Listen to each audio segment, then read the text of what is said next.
جیسے ہی محرم آیا کرے اپنے آپ کو آپے سے باہر نہ ہویا کرے، اپنے آپ کو جذبات میں نہ لایا کرے، بلکہ زیادہ سے زیادہ اگر حسن اور حسین سے محبت ہے آپ ہر جگہ کھچڑا بٹوائیں، سبیلے لگوائیں، حسن اور حسین کے نام سے قرآن خوانی کروائیں، حسن اور حسین کے نام سے میلاد کروائیں، حسن اور حسین کے نام سے فاتحہ دلوائیں، حسن اور حسین کے نام سے بچوں کو پیسہ خرچہ کرے، حسن اور حسین کے نام سے اگر ہو سکے اللہ نے دولت دی ہے تو کسی غریب بچی کی شادی کروا دے۔ یہ حسن اور حسین سے محبت کا طریقہ اور ان سے سلیقہ ہے، اور یہی پیغام ہمیں اپنے نبی جناب محمد رسول اللہ صلی اللہ علیہ وسلم سے ملا ہے کہ غریبوں کی مدد کرو، اللہ کی راہ میں خرچہ کرو، اللہ کی راہ میں خیرات کرو، صدقہ کرو۔ یہ حسن اور حسین سے محبت کا طریقہ اور ان سے سلیقہ ہے۔ اور حقیقت میں حضرت امام حسین رضی اللہ عنہ سے جو محبت کرتا ہے، جو ان کا اپنے آپ کو عاشق بتاتا ہے، یہی کام اگر کر لیے تو یہ عاشق ہے، اگر یہ کام نہیں کیے اس کے علاوہ دوسرے کام کر رہے تو اپنے آپ کو حقیقت میں جو بھی کہہ لے لیکن وہ عاشق نہیں کہلائے گا، وہ ذاکر کہلائے گا۔ اور ذاکر کہیں بھی بکتا ہے، ذاکر کہیں بھی بکتا ہے، بازار میں بک جائے گا، لیکن جو عاشق ہوگا وہ مصطفیٰ کے دربار میں بکتا ہے۔ بے شک بے شک۔ کہ یا ایھا الذین آمنوا، یعنی اے ایمان والو، استعینوا، مدد طلب کرو، بالصبر، صبر سے، والصلاۃ، اور نماز سے، یعنی دو چیزوں سے مدد طلب کرو، دو چیزوں سے مدد مانگو۔ کس سے مدد مانگو؟ ایک صبر سے مدد مانگو، دوسری یہ کہ نماز سے مدد مانگو۔ عزیزان گرامی وقار، اور حضرت سیدنا امام حسین رضی اللہ عنہ، ان کی زندگی کی جو شروعات ہوتی ہے وہ صبر ہی سے شروعات، اور زندگی کی آخری سانس حضرت حسین کی نماز کے اوپر، آخری سانس حالت نماز۔ عزیزان گرامی وقار، حسن حسین رضی اللہ تعالی عنہ جس طریقے سے ان دونوں شخصیت کو ہم نے فراموش کر دیا ہے، بھول گئے ہیں کہ حسن اور حسین کا مقام کیا ہے۔ کئی علاقوں میں دیکھ لو، کئی جگہوں پر دیکھ لو تو حسن اور حسین کے نام سے ایک مجلس تک منعقد نہیں کی جاتی، حسن اور حسین کے نام پر ایک میلاد نہیں ہوتی، حسن حسین کے نام پر ایک فاتحہ نہیں ہوتی۔ حالانکہ شریعت مطہرہ کی نظر میں حسن اور حسین کا کیا مقام ہے، بارگاہ رب میں حسن اور حسین کا کیا مقام ہے۔ ارے خاندان، پریوار، عزیز و اقار، رشتہ دار، اولاد، سب کچھ قربان کر کے چلے گئے مذہب اسلام کے لیے، امت کے لیے، لیکن امت نے انہیں بھلا دیا ہے، امت انہیں یاد کرنے کے لیے تیار نہیں۔ اور یہ وہ حسن حسین تھے کہ بارگاہ الہی میں ہاتھ اٹھا دیتے، صرف بارگاہ الہی میں ہاتھ اٹھا دیتے تو پروردگار عالم کی جانب سے ان کی کبھی دعا رد نہیں کی جاتی، بلکہ بارگاہ الہی میں قابل قبول ہوتی تھی۔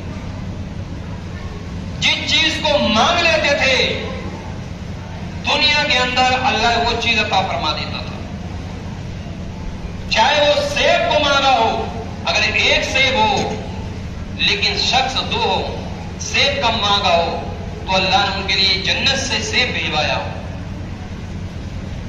اگر ایک ہرنی ہو، ایک شہزادے نے ایک ہرنی لے لی لیکن دوسرے کے شہزادے کے لیے ضرورت ہے تو اللہ نے مدینے کے اندر، مدینے کے جنگلات میں ہرنی کو حکم دے دیا کہ تیرے پاس ایک بچہ اور ہے، اس بچے کو بھی لے کے چلا گیا۔ کہیں حسین رو نہ پڑے، کہیں حسین ناراض نہ ہو جائے، کہیں حسین کو دکھ نہ ہو جائے، کہیں حسین کو کوئی تکلیف نہ پہنچ جائے۔ یعنی رب کو بھی گوارا نہیں ہے کہ حسن و حسین کو کوئی تکلیف پہنچے۔ اب اس چیز انداز لگا لیں کہ حسن و حسین کا اللہ کی بارگاہ میں کیا مقام، ان کا کیا درجہ ہوگا، سننا چاہیں گے؟ حضرت سیدنا حسن اور حسین رضی اللہ تعالی عنہما دونوں مدینے کے اندر بچوں کے ساتھ کھیل رہے تھے. کھیلتے کھیلتے کیا دیکھا ہے کہ کوئی بچہ یہ کہہ رہا تھا کہ آج میرے ابا حضور بازار سے میرے لیے نیا جوڑا لے کر آئے. کوئی کہہ رہا تھا میری امی لے کر آئی ہے. کوئی بچہ یہ کہہ رہا تھا میرے دادا لے کر آئے ہیں. تو کوئی بچہ یہ کہا تھا میرے رشتے دار لے کر آئے ہیں. کوئی یہ کہہ رہا تھا ہمارے بھائی میرے لیے جوڑا لے کر آئے ہیں. کوئی کہہ رہا تھا ہمارے ماں باپ ہمارے لیے جوڑا لے کر آئے. حسن حسین رضی اللہ تعالیٰ عنہ دونوں سنتے رہے. سننے کے بعد دونوں شہزادی حضرت سیدہ فاطمہ زہرا رضی اللہ تعالیٰ عنہما کی بارگاہ میں حاضر ہوتی. دونوں شہزادے سلام پیش کرتے ہیں. امی حضور شہزادوں کی طرف سے کریں سلام قبول. سیدہ فاطمہ زہرا رضی اللہ عنہ فرماتی شہزادوں ذرا قریب آئیں. شہزادے قریب آ گئے. سیدہ فاطمہ زہرا رضی اللہ تعالیٰ عنہ نے دونوں شہزادوں کے گالوں کو چھوڑا. سیدہ فاطمہ زہرا آج اپنی اولاد کو چوم رہی ہے. کئی ماتھے کو چوم رہی تھی, کئی پیشانی کو چوم رہی تھی, کئی گالوں کو چوم رہی تھی, کئی گلے کو چوم رہی تھی. سیدہ فاطمہ کہتی ہے شہزادو آج کیسے ارادے سے آئے ہو؟ کہا امی حضور آج 29 رمضان المبارک ہے اور آج چاند ہو گیا تو کل عید ہے. سیدہ فاطمہ زہرا کہتی ہے شہزادو عید تو ہر سال آتی ہے, پھر اچنبا کیوں؟ بولے امی حضور اچنبا اس لیے کہ مدینے کے ہر ایک بچے کے لیے جوڑے آ چکے ہیں, اگر نہیں آئے ہیں تو آپ کے شہزادوں کے لیے نہیں آئے ہیں. امی حضور ہمیں بھی کپڑا چاہیے. سیدہ فاطمہ کہتی ہے شہزادو ابھی ایسا کرو فی الحال مصلی سے ہٹ جاؤ, مجھے نماز عصر ادا کر لینے دو. نماز عصر پڑھنے دو, عصر کی نماز پڑھ لینے دو, اس کے بعد تمہاری جو بھی خواہش ہے وہ تم پیش کرنا. شہزادے عرض کرتی ہیں امی حضور پہلے ہمارا فیصلہ کر دیجیے ہمارے کپڑے کیسے آئیں گے. امی حضور ہم تو اس نبی کے نواسے ہیں جو ساری کائنات کا مالک و مختار ہے, جسے اللہ رب العزت نے ساری کائنات کا بادشاہ بنا کر پیدا کیا ہے.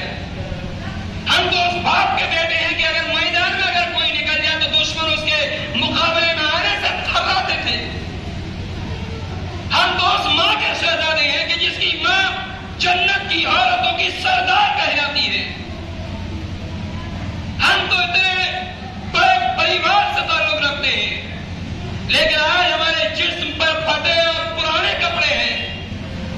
کیا امی جان ہمیں یہ حق نہیں بنتا کہ ہمارے لیے بھی عید کے دن نئے کپڑے بنے؟ امی آج اگر ہمارے لیے کپڑے نہیں بنتے ہیں تو مدینے کے بچے کل ہمارا مذاق اڑائیں گے, کل مدینے کے بچے ہمارے اوپر ہنسیں گے. تو کیا ہماری کوئی اہمیت و حقیقت نہیں ہے؟ سیدہ فرماتی بیٹو تمہاری بہت حقیقت ہے, پہلے مجھے نماز ادا کر لینے دو.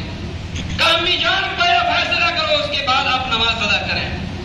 سیدہ فاطمہ نے فرمایا بیٹے تمہارے کپڑے عید کی نماز سے پہلے درجی لے کر آ جائیں گے. تمہارے کپڑے عید کی نماز سے پہلے تمہارے کپڑے درجی لے کر آ جائیں گے. تاریخ یہ کہتی ہے حضرت سیدہ فاطمہ زہرا نماز شروع کر دیتی ہے, اور جب عصر کی نماز پڑھنے کے بعد حضرت سیدہ فاطمہ زہرا رضی اللہ تعالیٰ عنہ دونوں ہاتھوں کو اللہ کی بارگاہ کے لیے اٹھا دیتی ہے. کہتی ہے میرے پروردگار, اے میرے پالنہار, تو سب کچھ جانتا ہے. اللہ ہماری حقیقت تو جانتا ہے کہ ہماری زندگی کے اندر رب ایسے ایسے دن آئے ہیں کہ تین دن تک اس منہ کے اندر ایک لقمہ نہ ملا ہو, اور 3 دن کے بعد بھی اگر لقمہ ملا ہو, اگر کوئی بھکاری آ گیا ہو تو وہ کھانا بھی اٹھا کے اس کو دے دیا گیا ہو. تاریخ کے اندر روایت ملتی ہے 3 دن تک ان کے گھر پہ کوئی کھانے کے لیے اناج نہیں تھا, پیٹ بھرنے کے لیے اناج نہیں. 3 دن کے بعد مولائے کائنات علی مرتضی مشکل کشا خیبر شکن شاہ شبانے مولائے کائنات تھوڑا سا جو کا آٹا لے کر آئے گی سیدہ اس کو گوند کے کھانا پیٹ کھاتے ہیں. حضرت فاطمہ زہرا رضی اللہ تعالیٰ عنہا نے آٹا گوندا. آٹا گوندنے کے بعد سیدہ فاطمہ زہرا نے روٹی بنائی. روٹی بنانے کے بعد کھانا بنانے کے بعد دسترخوان کو بچھا دیا گیا. جب دسترخوان کو بچھا دیا گیا ہے لقمہ توڑتے ہیں مولائے کائنات سیدہ فاطمہ زہرا. لقمہ توڑنے کے بعد لقمہ توڑنے سے پہلے اللہ کا شکر ادا کرتے ہیں کہ مالک تیرا لاکھ لاکھ شکر و احسان ہے پروردگار کہ تو نے ہمیں کھانے کے لیے دیا. لقمہ توڑا. توڑنے کے بعد سبزی سے لگایا. لگانے کے بعد منہ کے قریب کیا.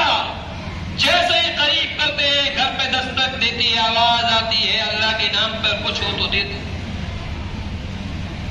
رب کے نام پر کچھ ہو تو دے دو. سیدہ فاطمہ زہرا نے کہا مولائے کائنات لقمہ یہی روک دے. علی مرتضیٰ نے بھی اپنا لقمہ روک دیا. سیدہ فاطمہ نے بھی یہی روک دیا. روکنے کے بعد دروازے پر آتے پوچھا کون؟ کہا ایک بھکاری ہوں اللہ کے نام پر سوال ہے. اللہ کے نام پر کچھ کھانے کے لیے تو دے دو. بھوکا ہوں پیٹ میں کچھ نہیں ہے. سیدہ فاطمہ زہرا رضی اللہ تعالیٰ عنہا مولائے کائنات سے عرض کرتی ہیں آپ کی کیا اجازت ہے کہ اس کھانے کو اٹھا کے اسی فقیر کو دے دیا جائے؟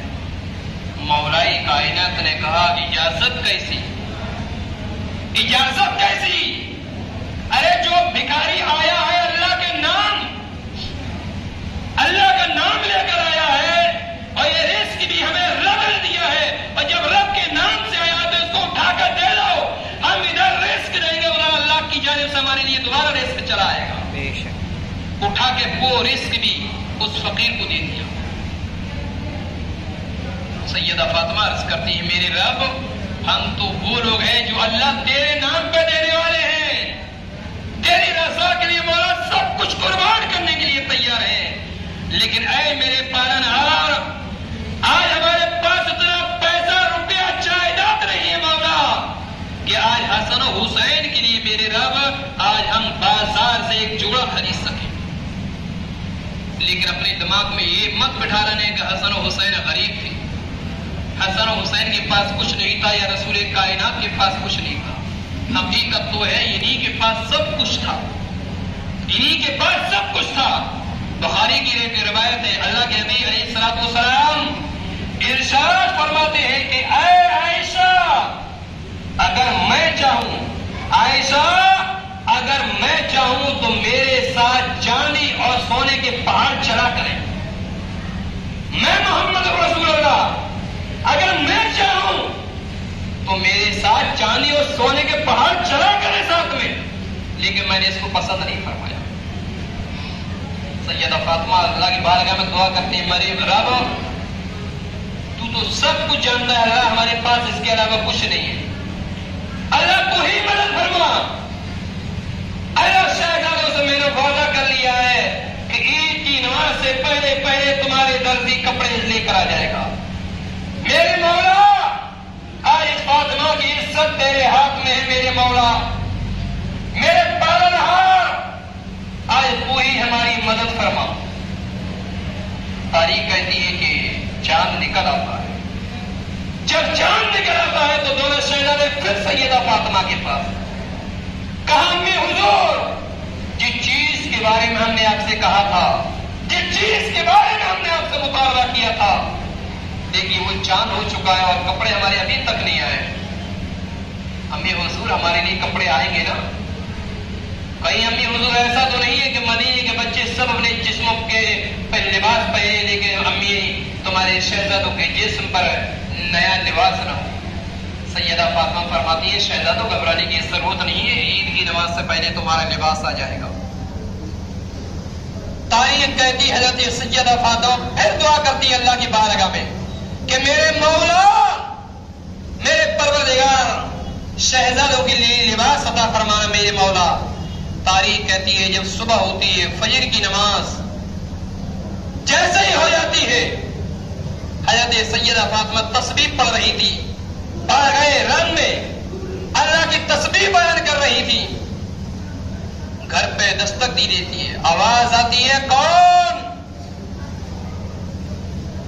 تو باہر سے آواز آتی ہے کہ حسن اور حسین کا میں درجی ہوں، حسن اور حسین کا میں درجی ہوں۔ سیدہ فاطمہ زہرا رضی اللہ عنہ دروازہ کھولا، کہا دے لیجیے کپڑے حسن اور حسین کے۔ کہا کس نے دیے؟ کہ حسن اور حسین کا میں درجی ہوں۔ اتنے کہنے کے بعد وہ چلے گئے۔ سیدہ فاطمہ زہرا رضی اللہ تعالیٰ عنہ رسول پاک علیہ الصلوۃ والتسلیم کے پاس تشریف لائے۔ عرض کی ابا حضور، ہم نے تو کوئی کپڑا سلنے کے لیے نہیں دیا تھا، کوئی کپڑا مولا کائنات نے سلنے کے لیے نہیں دیا تھا، کوئی کپڑا نہ میں نے نہ ہمارے شوہر نے دیا تھا، پھر یہ کپڑے کہاں سے آ گئے؟ رسول پاک نے فرمایا بیٹی تمہارے پاس ایک شخص آئے۔ بولے ہاں ابا حضور آئے۔ بولے وہ کوئی اور نہیں، اللہ کی جانب سے وہ ایک فرشتہ تھا جو تمہیں کپڑے دینے آیا تھا۔ کہا ابا حضور وہ تو یہ کہہ رہا تھا کہ حسن اور حسین کا درجی ہوں۔ کہا یہی تو مقام بارگاہ رب میں حسن اور حسین کا ہے کہ اس نے یہ نہیں کہا میں فرشتہ ہوں، بلکہ یہ کہا میں حسن اور حسین کا درجی ہوں۔ بولے ابا حضور ایسا کیوں کہا؟ بولے سیدہ پہلے اپنے جملے پر غور کریے، آپ نے کیا کہا شہزادوں سے؟ کہا میں نے یہ کہا کہ آپ کا درجی صبح کپڑا لے کر آ جائے گا عید کی نماز سے پہلے۔ بولے کیا کہا؟ بولے درجی۔ بولے جب تم نے درجی کہا تو فرشتہ اللہ کے حکم سے اپنے آپ کو درجی ہی بتانے آیا تھا۔ بے شک سبحان اللہ۔ یہ مقام حسن اور حسین کا اللہ کی بارگاہ میں، اس سے اندازہ لگا سکتے ہیں کہ حضرت سیدنا حسن اور حضرت سیدنا حسین رضی اللہ تعالی عنہما کا بارگاہ الہی میں، اللہ کی بارگاہ میں کیا مقام، ان کا کیا درجہ ہے۔ عزیزان گرامی وقار، اسی لیے آپ سے گزارش ہے کہ جیسے ہی محرم آیا کرے اپنے آپ کو آپے سے باہر نہ ہویا کرے، اپنے آپ کو جذبات میں نہ لایا کرے، بلکہ زیادہ سے زیادہ اگر حسن اور حسین سے محبت ہے آپ ہر جگہ کھچڑا بٹوائیں، سبیلے لگوائیں، حسن اور حسین کے نام سے قرآن خوانی کروائیں، حسن اور حسین کے نام سے میلاد کروائیں، حسن اور حسین کے نام سے فاتحہ دلوائیں، حسن اور حسین کے نام سے بچوں کو پیسہ خرچہ کریں، حسن اور حسین کے نام سے اگر ہو سکے اللہ نے دولت دی ہے تو کسی غریب بچے کی شادی کروا دیں۔ یہ حسن اور حسین سے محبت کا طریقہ اور ان سے سلیقہ ہے، اور یہی پیغام ہمیں اپنے نبی جناب محمد رسول اللہ صلی اللہ علیہ وسلم سے ملا ہے کہ غریبوں کی مدد کرو، اللہ کی راہ میں خرچہ کرو، اللہ کی راہ میں خیرات کرو، صدقہ کرو۔ یہ حسن اور حسین سے محبت کا طریقہ اور ان سے سلیقہ ہے۔ اور حقیقت میں حضرت امام حسین رضی اللہ عنہ سے جو محبت کرتا ہے، جو ان کا اپنے آپ کو عاشق بتاتا ہے، یہی کام اگر کر لیے تو یہ عاشق ہے، اگر یہ کام نہیں کیے اس کے علاوہ دوسرے کام کر رہے تو اپنے آپ کو حقیقت میں جو بھی کہہ لے لیکن وہ عاشق نہیں کہلائے گا، وہ ذاکر کہلائے گا۔ اور ذاکر کہیں بھی بکتا ہے، ذاکر کہیں بھی بکتا ہے، بازار میں بک جائے گا، لیکن جو عاشق ہوگا وہ مصطفیٰ کے دربار میں بکتا ہے۔ بے شک بے شک۔ بارگاہ رب میں دعا ہے کہ پروردگار عالم ہم تمام کو حسن و حسین سے بے پناہ محبت کرنے کی توفیق عطا فرمائے۔ اللہ رب العزت ہم کو ہر سال حسن و حسین کے نام پہ غریبوں کی مدد کرنے کی بھی توفیق عطا فرمائے۔ جن لوگوں نے سنتیں نہیں پڑھی وہ سنت پڑھی۔